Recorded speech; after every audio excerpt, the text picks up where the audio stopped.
I don't think that we can ever have peace with my family unless the truth. In the world. There's a lot that I can forgive, but there needs to be conversations and then in order for reconciliation, and part of that has to be accountability. We crash through the Montecito gates, with sirens still echoing in our ears, and already the mansion looks wrong. The fairy tale façade lit in frantic reds and blues instead of soft candlelight, the lawn trampled by first responders whose boots have no time for royal PR choreography. We push past a hedge of hydrangeas and see them lifting Prince Harry, limp as a discarded marionette, onto a gurney. His freckled face is a shade we never imagined on a son of Diana. Somebody shouts for an adrenaline dose, somebody else is screaming that the Duke can't breathe. And all the while, a single question hovers in the humid California night. Where is Meghan? Within the family, as such, there's a spare and the heir. My brother being the heir and me being the spare. And so I think it was just a really good opportunity to choose a title that had been somewhat used against me for a long part of my life and own that title. We follow the chaos inside and find bodyguard David laying down with the phone still clenched in his shaking hand.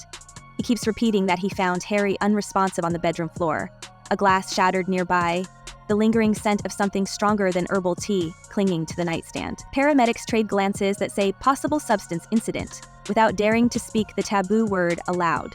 We clock the trembling of Langdown's jaw as he recalls how long the ambulance took to snake through Montecito's winding roads. He called Harry my captain under his breath, the way soldiers name their commanders in crisis.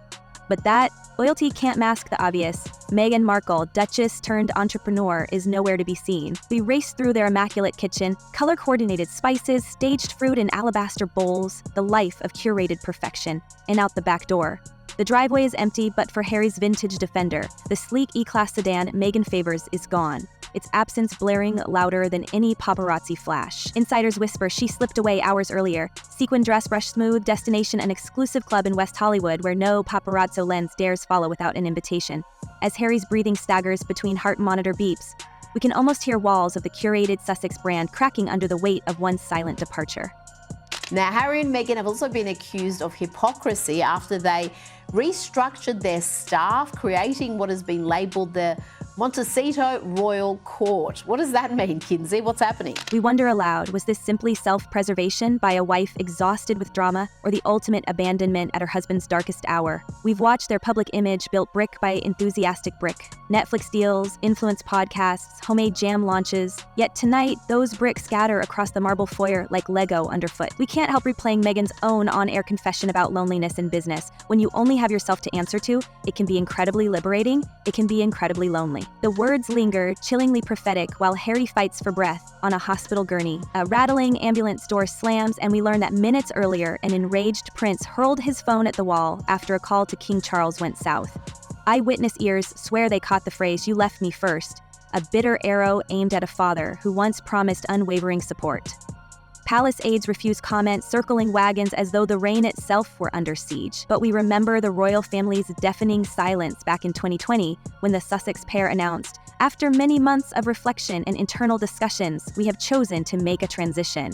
A statement that sold independence yet foreshadowed fracture. Tonight, that fracture feels like an open fault line, swallowing everyone who loves him. Meghan Markle's podcast has ended its 8-episode run, and there are no plans to release a second season at this point. What a surprise. We pivot to Meghan's rumored itinerary, private suite, phone embargo, hand-picked guest list of Hollywood power brokers, and a PR fixer famed for crisis wizardry, reportedly by her side. Over cocktails mixed with words like pivot and rebrand, we're told she strategized how to distance herself from yet another royal storm. While doctors cleared Harry's airway, Meghan allegedly cleared her calendar of appearances that might pair her face with his current condition. We don't say she orchestrated the night, we simply watch puzzle pieces rearrange themselves into a portrait of cold calculation that would chill even the Santa Barbara sun. We flash back to Harry's earlier admission in his memoir of battling suffocating panic in crowds. "I was an agoraphobe," he wrote, bearing a vulnerability the monarchy rarely tolerates. Add whispers of experimentation with mood-altering powders and the picture widens, a prince who fled one gilded cage only to lock himself inside another made of Californian glass and self-doubt. We wonder if the home's sprawling citrus grove tastes bittersweet each dawn he wakes up, questioning whether exile was liberation or life sentence. Your Royal Highness, Meghan Markle, congratulations to you both. Thank you. Can we start with the proposal and the actual moment of your engagement? When did it happen? How did it happen? It happened a few weeks ago, earlier this month, here at our cottage. Just a standard, typical night for us. It's a cozy night. It was what we're doing, just roasting chicken and having trying to roast chicken. Meanwhile, Meghan's entrepreneurial star soars. We're taught to not even talk about money, and there's lots of guilt mentality surrounding having a lot, she recently sighed on her podcast, unveiling luxury partnerships even as she lamented scarcity mindsets. Critics sneer that guilt fades fast when each new jam jar sells out in under an hour, but fans counter that physical ambition is her birthright. The chasm between those narrations is where the Sussex brand lives, half fairy tale, half Greek tragedy, and tonight, it yawns wider than ever. As days pass, we stalk hospital corridors and see London numbers light up Harry's phone. Old army mates, ex-palace advisors, even a distant cousin from Gloucestershire ring with improbable offers. Come home, regroup, let the crown spin its protective cocoon once more. He answers few, but sources say he asked about protocols for reinstating partial royal duties, an echo of refuge from a man who once torched the rulebook on live television. Montecito's salt air apparently tastes less like freedom when your partner's eyes glaze over with next launch fervor, and your own reflection looks like a supporting character in her lifestyle show. There was this story that Meghan, had her people approach someone about a divorce book. But I mean, imagine if Meghan left Harry, it would destroy her reputation. She would be eviscerated publicly because she's already slipped into this kind of category on social media, the way that pop culture commentators talk about her. They lump her in with Amber Heard, they lump her in with these other famous women who are perceived as, being narcissistic or, being controlled. We dig into Meghan's secret meetings with image consultants behind tinted restaurant windows. They whisper about action plans, segment her identity from Sussex to simply Meghan, shepherd brand as ever toward a wholesome hospitality empire, reduce entangling headlines featuring Harry's hospital bracelets. One strategist reportedly floated the line, "Wife first, mother second, trailblazer always," as a potential tagline. Innocent enough, until you remember the missing centerpiece, partner to a man in crisis. We can almost taste the resentment brewing like strong espresso back at the hospital cafeteria. Through it all, the palace remains enshrouded in that signature fog of no comment, yet royal watchers notice subtle tells. Charles postpones a public appearance. William looks unusually tense, leaving Kensington. They know any overture can be spun as either compassionate outreach or opportunistic meddling. And with every hour Harry remains in a Santa Barbara ward, the monarchy's past decision to withhold full security funding looks colder. Those inside Balmoral corridors apparently ask in hushed tones whether the second son's descent might become a cautionary tale about what happens when duty is discarded. But what people don't know is the efforts that I've gone to resolve this privately, both with my brother and with my father, constantly for the last 6 years, but especially the last 2. I think my mother would realise the missed opportunity with Meghan being part of the institution, part of the monarchy. And I think she is looking forward to the time when William and I see eye to eye and are joined at the hip again. Back in California, we note Meghan's social feed blooming with inspirational quotes and sun-dappled photos of her baking peach crostadas with children just out of frame, curiously timed to coincide with tabloids splashing Prince in peril across morning editions. To some, it's brand synergy. To others, tone-deaf deflection. We remind ourselves that curated grids are modern armor. Still, the contrast between emergency room fluorescent lights and influencer-grade lighting stings like salt on a wound. We track Harry's gradual discharge, the stiff smile he forces for curious nurses, the tremor in his hand when he signs paperwork. A private recovery villa awaits, but our insider describes Meghan's arrival there as executive mode, not wifely warmth. She allegedly briefed staff on upcoming product inventory before asking about her husband's hydration levels. Outsiders label her ruthless, defenders call her pragmatic. We just keep the cameras rolling because truth lives in the gray flicker between frames.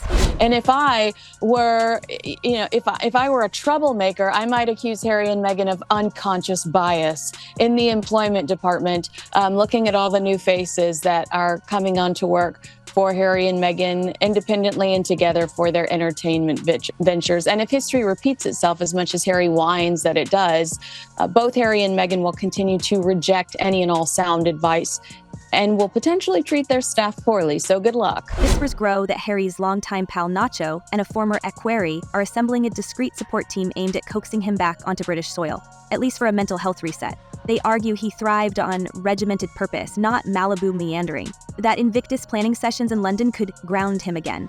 Meghan, sources claim, privately scoffs, noting the couple's permanent relocation firm line in past statements, and reminding team members that, by law, Archie and Lilibet now carry U.S. schooling obligations. Yet friends note her own brand's next season drops in early 2026. Plenty of time for a lengthy family sabbatical photo op in Windsor, if optics demand. Hollywood, ever opportunistic, circles like gulls over beach fries. Producers tease a redemption docu-special.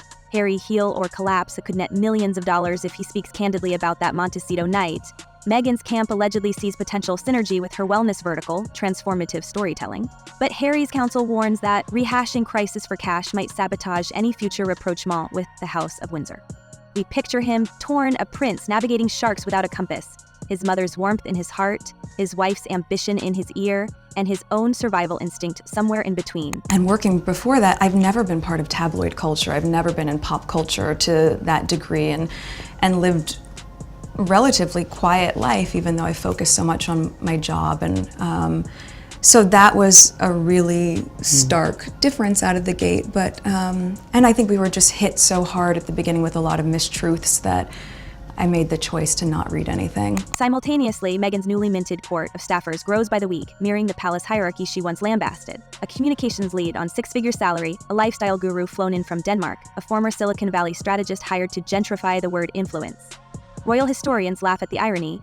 Meghan's supporters hail it as the birth of an American Duchess dynasty. Yet, even her fans can't ignore the churn. Insiders note 20 departures since 2018, a carousel of talent spinning faster than a Windsor tea tray. As rumors of marital fissures spread, we examine the couple's finances, those tens of millions of dollars in streaming deals, the $14 million mansion mortgage ballooning like a reality TV plot device, the private jet expenses that PR teams label security protocols.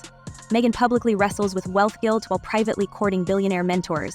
Harry, once a champion of veteran charities, confronts the optics of luxury against his admitted agoraphobia. We see friction escalate behind closed doors when a Netflix producer requests extra B-roll of their children. Harry balks, Meghan negotiates, cameras stop rolling, but tension stays live. Well, I'm sure at the onset, both my parents and my close friends were concerned because we got very quickly swept up in a media storm that, as I shared, was not part of my life before that, but they also had never seen me so happy. We revisit that explosive phone call to King Charles. Sources now claim Meghan urged Harry to postpone it until she could craft talking points. He rang anyway, raw and rambling. Courtiers later described the king as deeply rattled by his son's accusations, yet still willing to fund a discreet rehab retreat on the condition that cameras stay away and Meghan sign a confidentiality clause. Reportedly, Meghan refused, citing brand transparency. The agreement collapsed before signatures were put on paper. We watch Harry retreat into late-night video calls with former regiment friends. He jokes about missing proper pints and wet English afternoons, then abruptly falls silent, eyes glazing over. One mate sends him a clip of William delivering a charity speech, and Harry's laptop suddenly closes. The gulf between princes, once an inch, now feels like a light year. I think that, as we've spoken about, this show has completely underperformed. It did not really appear on the Spotify charts.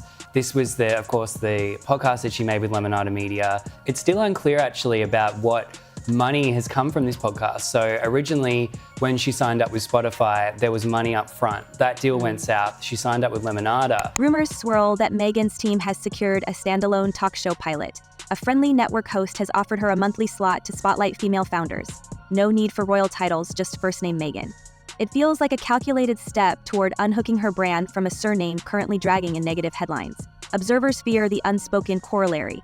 Shedding the title might soon include shedding the man who bestowed it. As spring turns to blazing California summer, we catch Harry pacing the expansive backyard, phone pressed to ear, voice cracking with something close to desperation. He's reportedly pleading with a palisade about archival footage for Invictus and maybe, just maybe, a grace period on security contributions. He ends the call with a choked, "Thank you, sir. I respect no Montecito focus group can deprogram." We learn that Meghan has scheduled a hush-hush summit with a New York-based venture capital circle to discuss scaling as ever into a lifestyle empire that could rival household names by 2030. Attendees must leave phones at the door, sign NDAs, and address her as founder.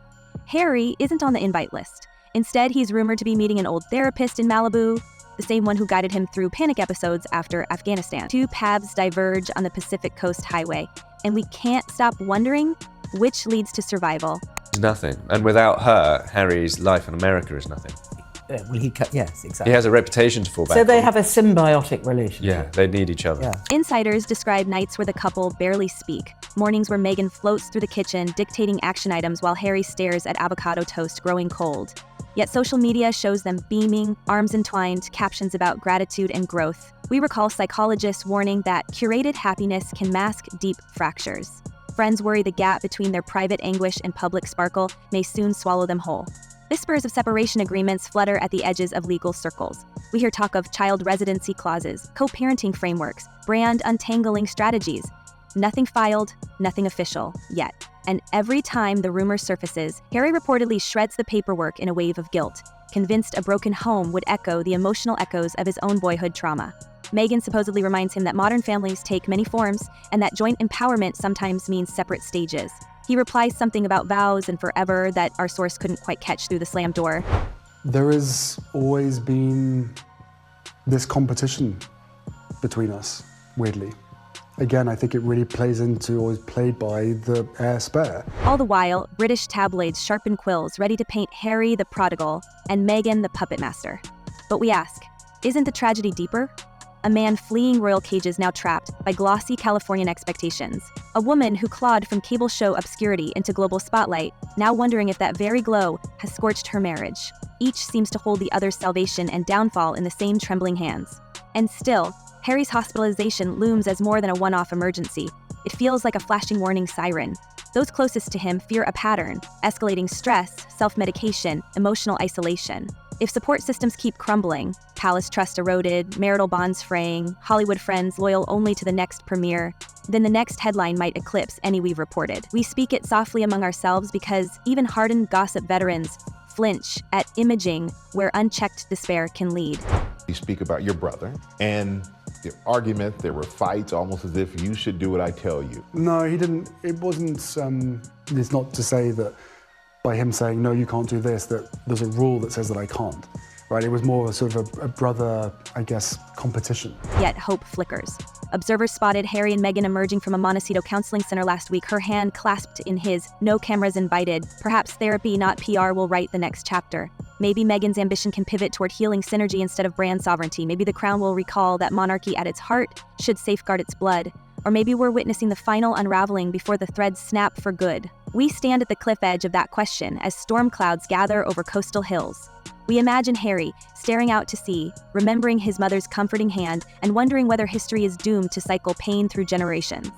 Meghan, in another wing, might be drafting product names while humming lullabies, convincing herself she can juggle parenthood, empire, and a wounded husband indefinitely. The palace lights thousands of miles away glow steady, impassive, doors closed to both of them. Just an amazing surprise. It was so sweet and natural and very romantic. He got on one knee. Of course. Was it an instant yes from you? Yes, as a matter of fact, I could barely let you finish proposing. I said, can I say yes now? She didn't even let me finish. She said, can I say yes, or can I say yes now? And then there was hugs and I had the ring in my finger and I was like, can I give you the ring? And she goes, oh yes, the ring. And so we end where the rumors began, with one fragile man on the precipice and one fiercely ambitious woman guarding her future. We've traced every alley of speculation, every flicker of palace intrigue, and every PR chess move, yet the core mystery remains. Are they allies in a storm or rivals on a sinking ship? We can only watch the next chapter unfold, breath held, as the Sussex saga hurtles toward an ending nobody can script. If Harry's support system keeps splintering, we fear the next alert won't signal another hospital dash but the unthinkable. Could the fairy tale couple become a modern tragedy, carved in real time before our disbelieving eyes? Tell us what you believe lurking behind the Montecito gates. Is Meghan masterminding an exit, or is the palace pulling strings from afar? Share your theory below and hold tight to your tea, because this story is far from over. Until our next pulse-pounding dispatch, goodbye for now. Stay curious, stay bold, and keep your ears tuned to the whispering winds of royal scandal.